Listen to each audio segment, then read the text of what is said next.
Hi, folks, and welcome to another episode of Careers and Coffee. Now, I'm absolutely thrilled to be joined with Sue Cook today. So, Sue is the Executive Director for People Services at Suffolk County Council.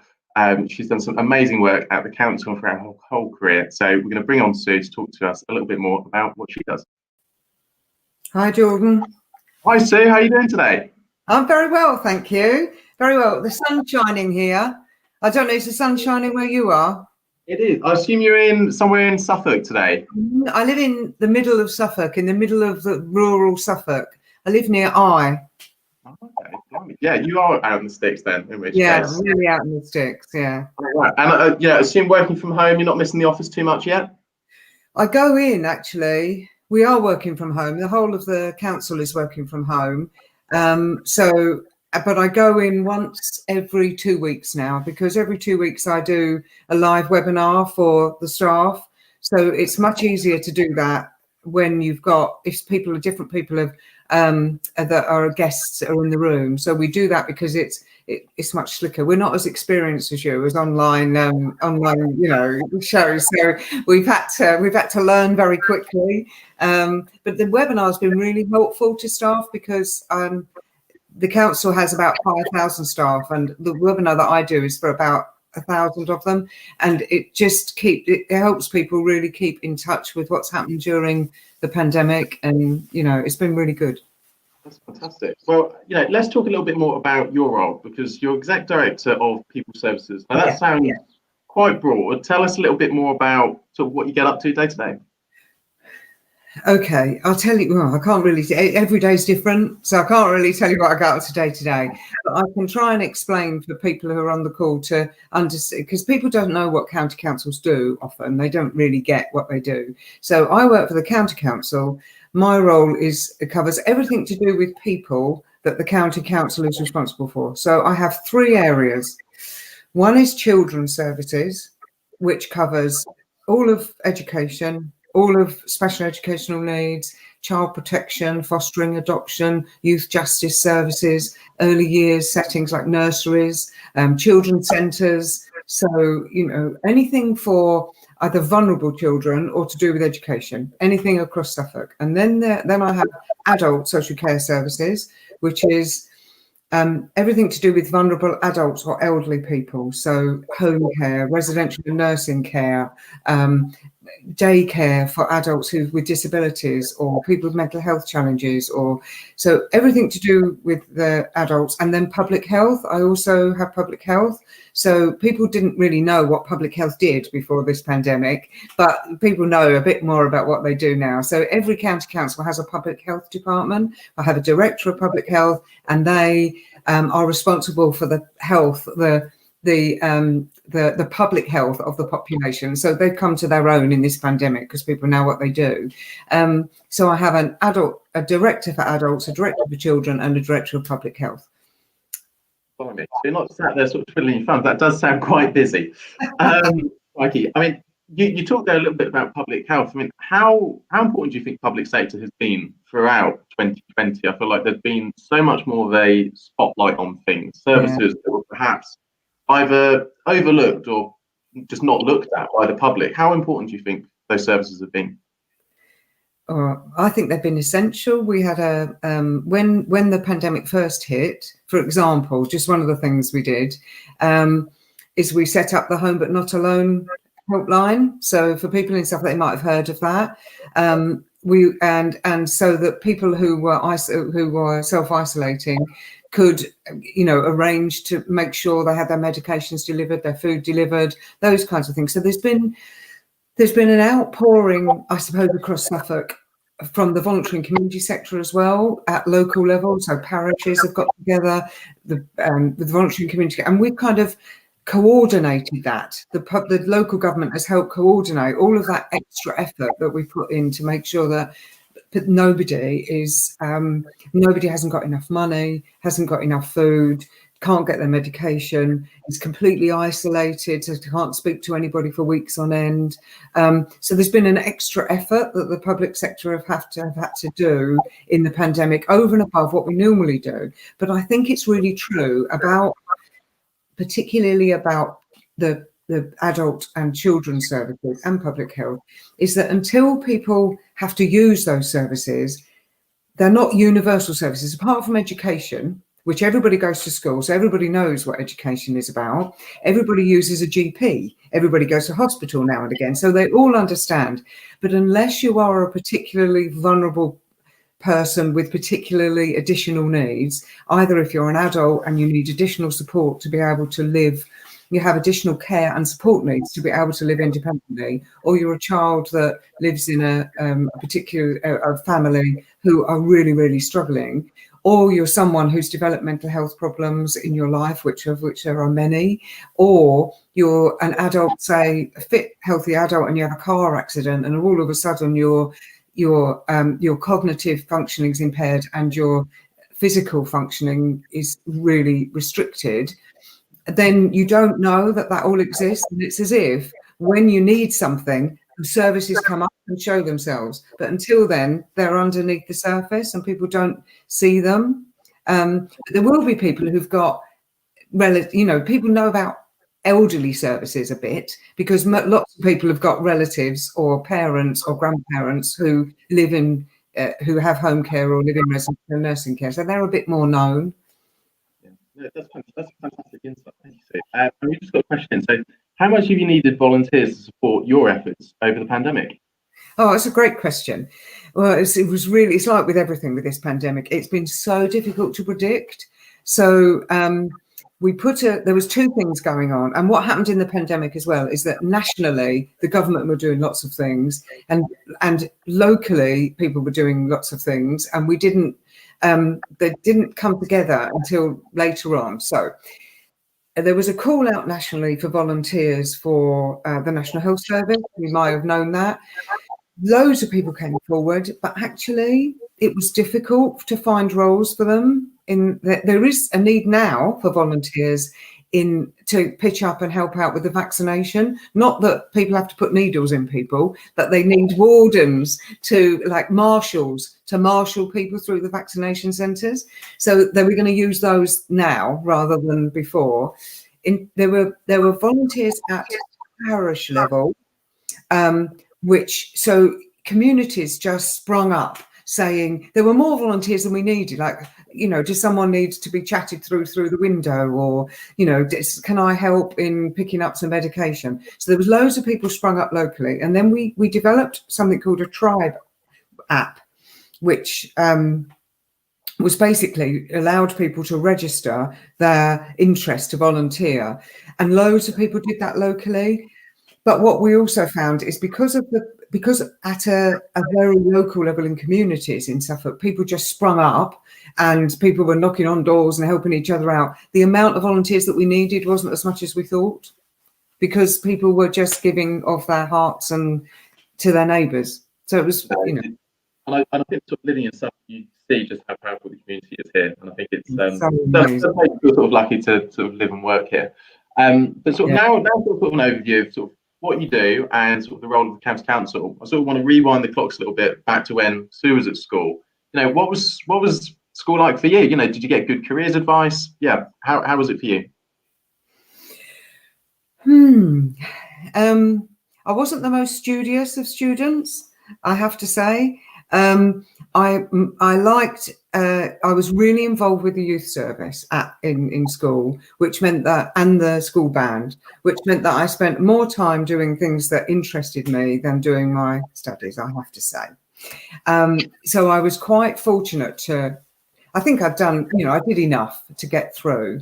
And then I went and did some A-levels, but the work that I was doing with the youth service, which was both helping, I did a lot of work with children with disabilities, or I did a lot of work with the youth council.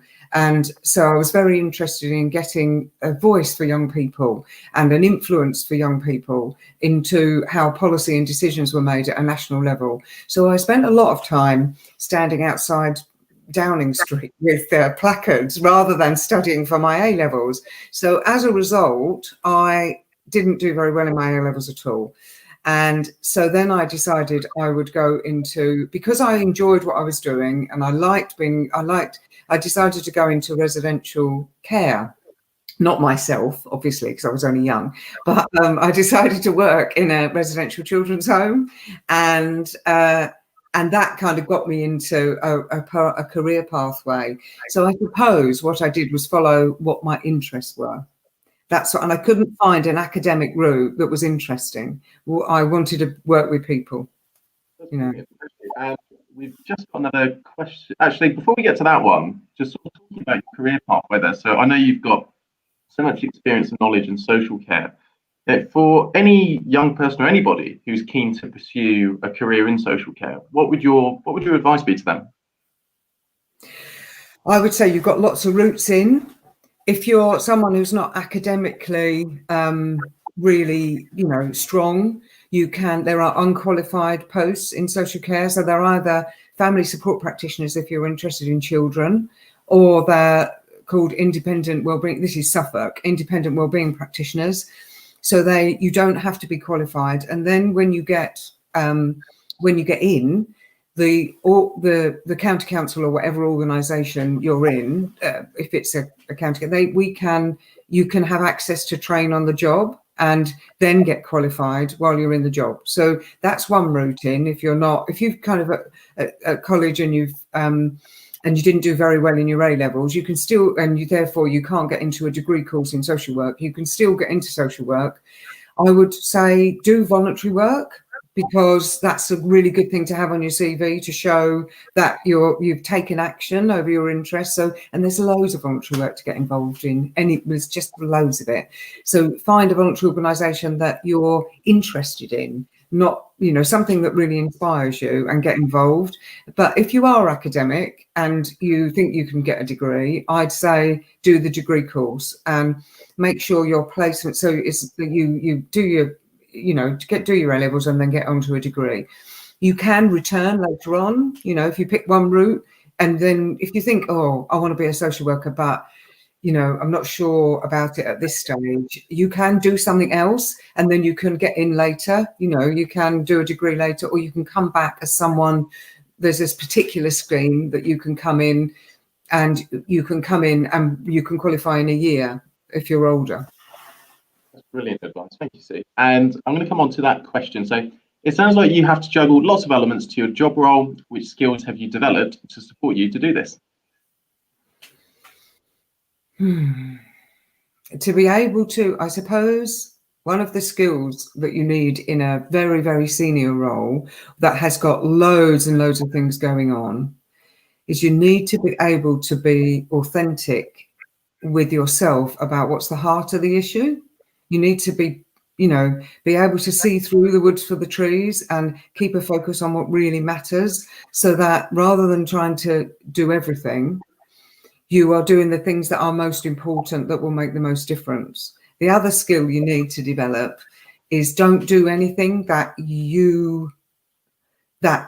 only do the things that can only be done by you in your senior role. Don't try and do things that other people in the organisation could do. Otherwise, you'll be flooded and you won't be able to do it. And I suppose the other thing is trust in people's capacity. So believe in. It's easy. It's good for me because it's easier in the public sector, because I know that people come into the public sector because their hearts are in doing something to serve other people. That's a great thing about being in the public sector. But some organisations lose sight of that, even if they are public sector. But don't lose sight of the motivations of people and trust that they will do the right thing. So you don't have to control everything. You have to enable people to be the best they can be and do the best job they can. That's really important. Great, thank you. And do you think there are any, I suppose, sort of misconceptions around the public sector? Yeah. I think they think we're bureaucratic. I think they think we're not agile. I think they think that we're kind of like jobs worths. And now some of the public sector, the public sector because it's a political organisation. So the county council is a political organisation, and so the important thing it takes money from the public through our taxes to spend on things that the councillors are elected to deliver on. So as a result of that, it is really important that there are strong checks and balances, and some things go through proper process. So sometimes things take longer than you might think, because what the politicians have to do is they have to be able to account for the money has been spent in the way that the public expect the money to be spent. It would be no good if you just had this kind of, entrepreneurial, group of cabinet members that just decided that they just do what they like, because that isn't the deal with we give them money from the money we've earned. They spend it on we elect them to spend it on what we ask them to spend it on, and they do that. So there is a bureaucracy in local government because of that. But I don't think it's slow, or I think that I think it's a misconception, and I think there's a lot of places that people can be creative and lead and do new things, like the possibility for digital in the public sector. We're not as good as the private sector in grasping those opportunities quickly, but once we do grasp them, there's we're really keen to go at pace and try and maximize the benefit of them. So I just don't think it's that slow or bureaucratic, really. Very diplomatic. I like that response. Well, we've just got another question in. So, how do you support the health service to make it work better? Are there key roles that need more people or specific skills? Sorry, I can't see that question on the screen. So can you say that one again? Yeah, of course. So, how do we support the health service to make it work better? Are there key roles that need more people or perhaps specific skills? God, that's a really big question. So in the kind of roles we do, particularly in adults and children's and public health, actually, the connection with the health service is so important. And it's so fundamental. You have to work in partnership, because the people who you're here to serve, they are provided services by different organisations, and one is reliant on another. So to give you an example, is like hospital discharges. So this quality of the service and the type of service you get on holiday in hospital is reliant on the ability of people to move swiftly out of hospital into the right provision for them after hospital, or get the right care and support package. That bit is the responsibility of adult services and community health services. And if we don't get that right, then the hospitals will be blocked up with loads of people, and you won't get a good service, or you can't even get in.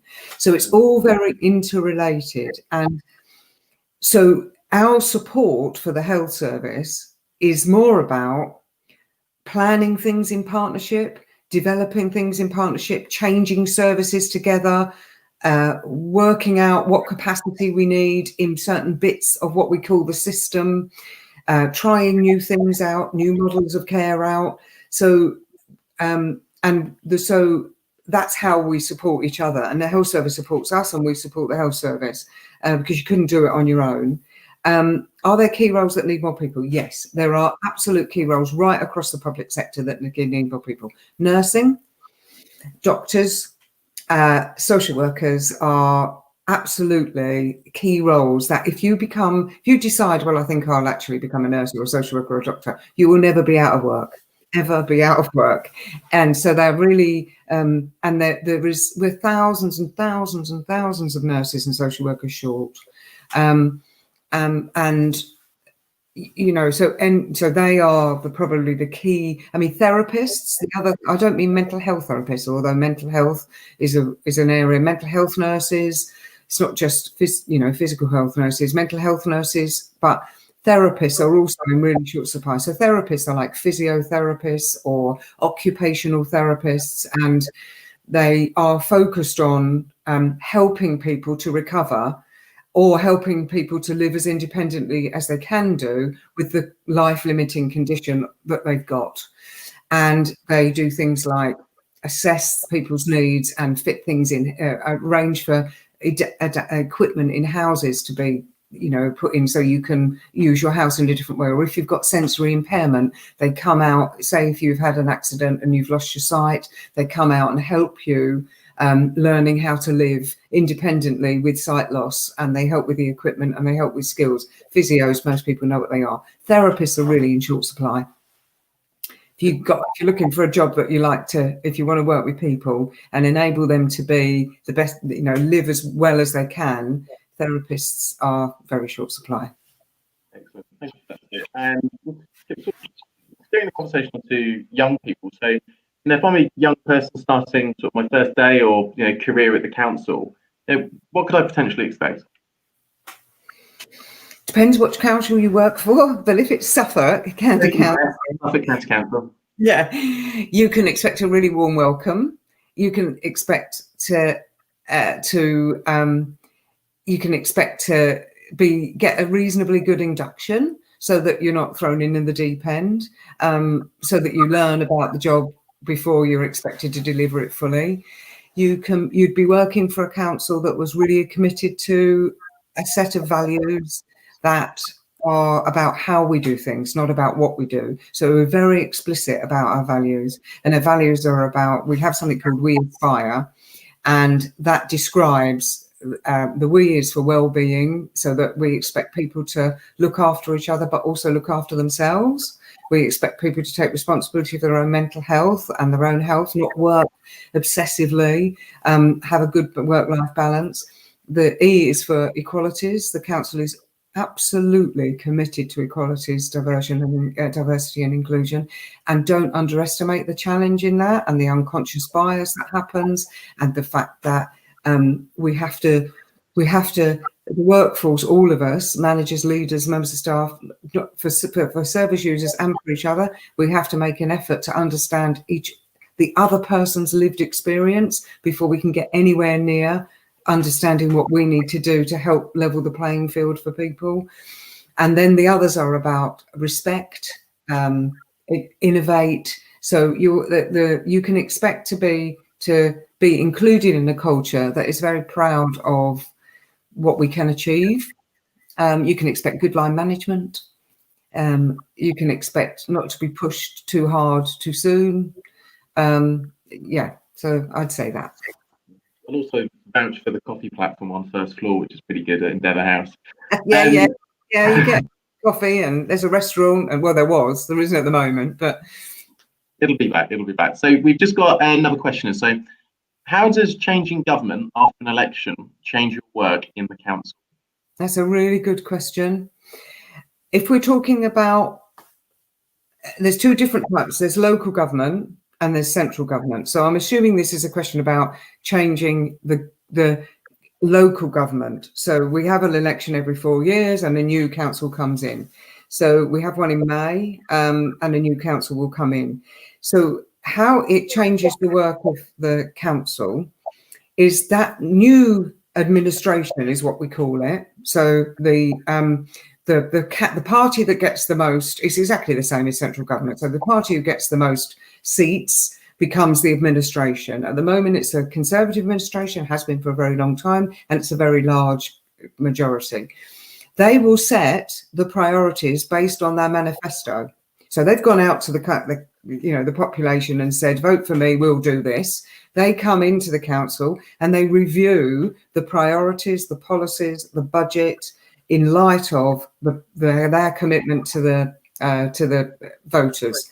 So how that changes our work is that we could get a lot of different priorities, and we'd have to change lots of things if they decided to do different things. So we have a new administration to work with, we'd have a new cabinet to understand, new people, and then we have to listen to what the new priorities were and then work out how to implement them. That's how it changes it. Is it ever frustrating when sort of a new government council comes in and you disagree with some of that, but then as staff, you still have to implement it? How do you deal with that?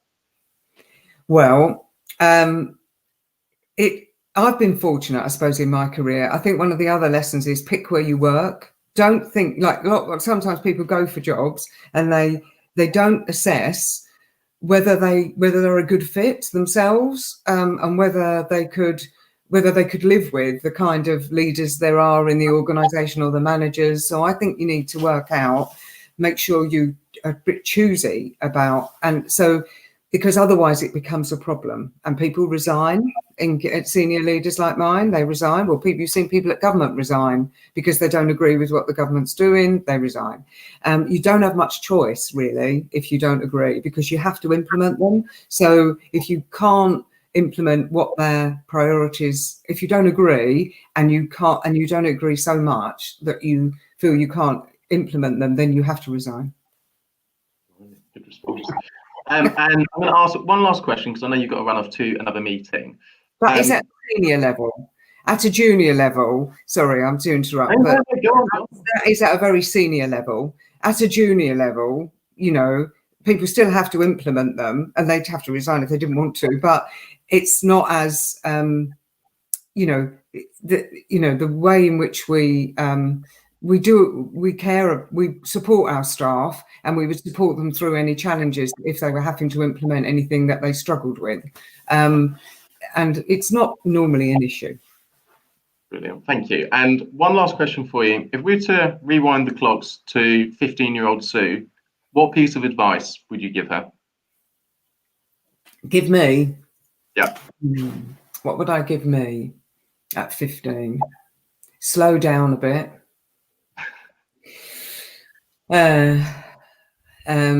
Slow down a bit. You don't have to get everything all done at once.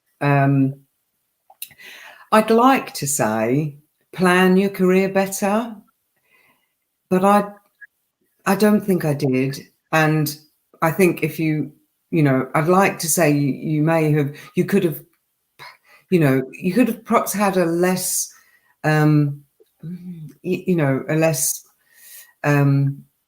a different journey if you planned your career better. But actually, that isn't what I did. What I did was I took opportunities when they arose, or I was asked to do things. So what I did was I did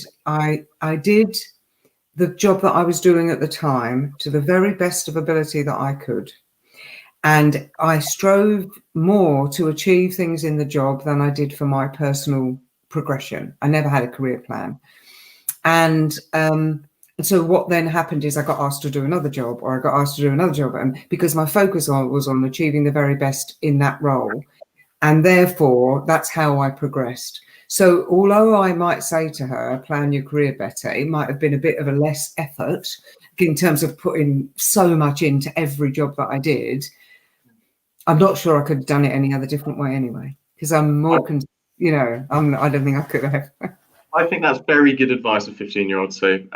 So thank you so much for coming on to Careers and Coffee. It's been an absolute delight speaking to you. And huge thank you for coming on. Thank you, Jordan. Cheers.